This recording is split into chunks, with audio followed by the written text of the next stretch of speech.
In this video, we will show you how to activate your Tosca trial license.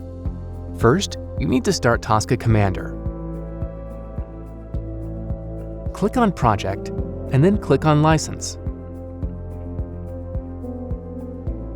Click on Connect, and then select Connect to Cloud Hosted License Server.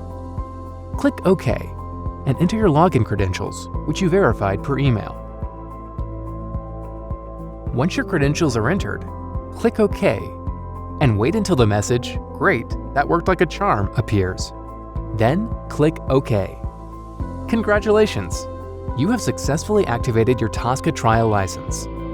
To get started using Tosca, check out our guided tour, a step-by-step guide that walks you through creating and running your first automated test in minutes. You can also head over to our Academy YouTube channel and watch the playlist Getting Started with Your Tosca Trial to help you get the most out of your trial experience. Thanks for watching.